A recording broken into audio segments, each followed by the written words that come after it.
30 నిమిషాలలో నొప్పి లేకుండా వేడికోస్ వెయిన్ చికిత్స. ఆవేశ హాస్పిటల్, హైదరాబాద్.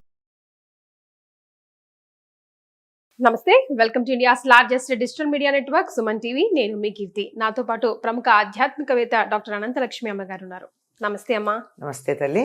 అమ్మ, పెళ్లిలో మంగళసూత్రాలు పసుపు దడానికి ఎందుకు కడతారు? సూత్రం అంటే దారం అని అర్థం. దారమే కాదు, ఒక ప్రిన్సిపల్ అని అర్థం. మన లెక్కల్లో వాటిల్లో ఏ సూత్రం ప్రకారం దీన్ని సాల్వ్ చేస్తామని అడుగుతాం కదా. ప్రిన్సిపల్ దేన్నైనా కట్టి ఉంచేటటువంటిది, ఒక పద్ధతిలో వెళ్ళేట్టు చేసేదాన్ని సూత్రం అంటారు. ఇది మంగళ సూత్రం అంటే శుభప్రదమైనటువంటి సూత్రం, తాడు. అందుకని శుభప్రదం గనక శుభానికి సంకేతం ఏమిటంటే పసుపు. అంతేకాకుండా లక్ష్మీదేవి ఉంటాను అని చెప్పిన ప్రదేశాల్లో ఒకటి పసుపు. అందువల్ల లక్ష్మీప్రదమైనది. గౌరీ కూడా ఆ వర్ణంలోనే ఉంటుంది, పసుపు వర్ణంలోనే. కనుక పసుపు శుభప్రదం గనక శుభానికి సంకేతంగా తాడుకి, ఆ సూత్రానికి పసుపు రాస్తారు. పసుపు తాడు కట్టడమే ప్రధానం. చాలా మంది మీరు పల్లెటూళ్ళల్లో అంటారు, ఆ మెడలో పసుపు తాడు పడితే చాలండి అంటారు. అంతేగాని మంగళసూత్రం అనే పదం కూడా వాడరు. దాన్ని మన వాళ్ళు వ్యాఖ్యానం పసుపు తాడా పలుపు తాడా అని చెప్పి దాన్ని మళ్ళీ ఇంకా ఏదైనా అక్కడ తాడు ప్రధానం, దారం సూత్రం ప్రధానం. ఒక మంగళప్రదమైనటువంటి సూత్రము అని అర్థం అక్కడ.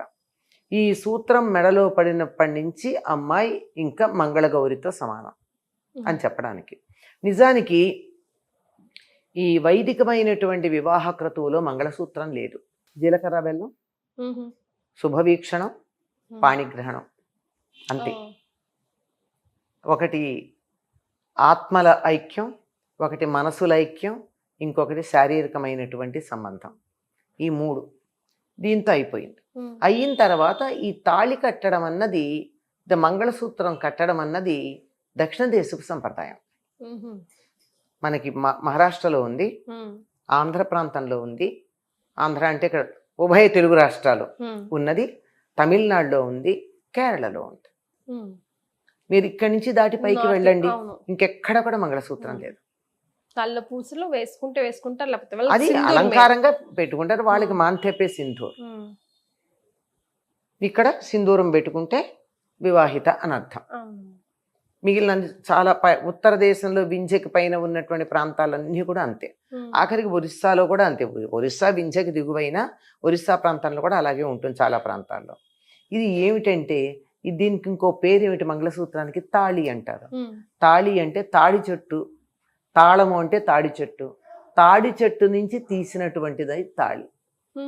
తాటాకుని ఇలా మడిచి చిన్నప్పుడు బొమ్మలు చేస్తుండేవాళ్ళు కదా, ఆ బొమ్మలకు బిళ్ళలాగా ఉంటుంది కదా, ఒక ఆకిట్లా పెట్టి, ఒక ఆకిట్లా పెట్టి రెండు ఇలా మడిచి చేసి దాని ఇట్లా పెడితే బొమ్మ తయారు. ఆ మధ్యలో ఉండే బిళ్ళలాగా ఉంటుంది, అటువంటి వాటిని గుచ్చి మెడలో వేసేవారు. ఎందుకంటే తాటాకు ఏళ్ల తరబడి పాడవదు, ఏళ్ల తరబడి పాడవకుండా ఉంటుంది. పసుపు తాడుతో దాన్ని గుచ్చి వేసేవారట. తర్వాత అది బంగారము, దాని మీద వజ్రాలు, రకరకాలు. ఈ మన ప్రాంతంలోనే రకరకాల బిళ్ళలు ఉన్నాయి. వాటికి ఎన్ని రకాల బిళ్ళలో ఉన్నాయి. రావాకులాగా ఉండేవి, గుండ్రంగా ఉండేవి, మధ్యలో ఎత్తుగా ఉండేవి, చుట్టూ నగిషీలు ఉండేటటువంటివి. ఇక మన తమిళనాడుకి వెళ్ళినట్టయితే అవి భిన్నంగా ఉంటాయి. ఇలా రివర్స్ లో శూలంలాగా ఉంటాయి. ఇట్లా ఒక ప్రాంతానికి ఒక్కొక్కటి. ఇంకో గమ్మత్తు తెలుసా మీకు, కొన్ని ఇతర ధర్మాల వాళ్ళు కూడా వారి సంప్రదాయానికి సంబంధించిన గుర్తును మంగళసూత్రంగా కట్టుకుంటారు. మతం మారినా గానీ మంగళసూత్రం మారలా. అంటే వేసే బిళ్ళ మారుతుంది అంతే, ఆ బిళ్ళ ఆకృతి మారుతుంది అంతే తప్ప ఇది మారదు. ఇలా పెట్టుకునేటటువంటి సిద్ధాంతం ఉంది. ఏమిటి, ఎందుకు ఇది? దీనికి ఒక మంత్రం లాంటి శ్లోకం ఉంది. మాంగళ్యం తంతునానేన మమ జీవన హేతున కంఠే బధ్నామి సుభగే త్వంజీవ శరదశతం. నీ మెడలో నేను ఈ మంగళ సూత్రాన్ని, శుభప్రదమైనటువంటి తాడును కడుతున్నా. ఎందుకు అంటే త్వంజీవ శరదశతం, నువ్వు 100 ఏళ్ళు జీవించుకుంటూ, భార్యను జీవించుంటామని కడుతున్నాడు. అది అర్థం కాదు. పైగా నువ్వు జీవించి ఉంటే ఏమవుతోంది, ఈ సూత్రం నాకు మమ జీవన హేతున, నేను బతకడానికి నాకు అది కారణమైంది. భార్య లేకపోతే ఉండలేడండి. ఇప్పుడు ఆదర్శప్రాయంగా అన్యోన్యంగా ఉండే దంపతులు ఉంటే భార్య పోతే భర్త బతకడం చాలా కష్టం అమ్మ. భర్త పోతే భార్య ఎలాగో అలా ఈడుస్తుంది జీవితాన్ని. చాలా డిపెండెంట్. పై కబుర్లు చెప్తారు కానీ చాలా డిపెండెంట్ మగవాళ్ళు భార్య మీద. కనీసం తిట్టడానికైనా ఓ మనిషి ఉండాలనుకుంటారు. ఊళ్ళో వాళ్ళని తిరిగితే ఊరుకోరు కదా, దానికోసమైనా. కనుక మమ జీవన హేతున, నా జీవితానికి హేతువైనటువంటి నువ్వు, నే బతికుండడానికి హేతువైన నువ్వు 100 ఏళ్ళు చక్కగా బతికుండు అని చెప్పి ఆవిడ్ని ఆశీర్వదిస్తూ కట్టేటటువంటిది అది, లేదా పొగుడుతూ కట్టేటటువంటిది. ఈ ఈ ఈ శ్లోకంతోనే మనం చెప్తూ ఉంటాము. ఇది ఈ ప్రాంతానికి సంబంధించినటువంటి, ఇందులో ఉన్న మంగళ సూత్రం ఏదైతే ఉందో, శుభప్రదమైనటువంటి తాడు లేక శుభప్రదమైన సిద్ధాంతం ఏదైతే ఉందో, నువ్వు బాగుంటే నేను బాగుంటాను అని చెప్పేది ఏదైతే ఉందో అది శుభప్రదం అవునా కదా? 100%. నేనే బాగుండాలి అంటే వేరే మాట. నేను బాగుండడానికి నువ్వు కారణం, అందువల్ల నువ్వు బాగుండాలి అని కోరుకోవడం. ఇక్కడ భార్యతో కోరుకున్నది ఎక్కడైనా ఉండడం. ఇదే మనకి పోతనామాచ్యుల వారు, పాపం వాళ్ళకి లేదు కానీ మా తెలుగు వాళ్ళని చేసేసి శివపార్వతుల గురించి చెప్తారు. మృంగెడివాడు విభుండని మృంగెడిది గరళమనియు మేలని ప్రజకు మృంగుమనే సర్వమంగళ మంగళ సూత్రంబునెంత మది నమ్మినదో.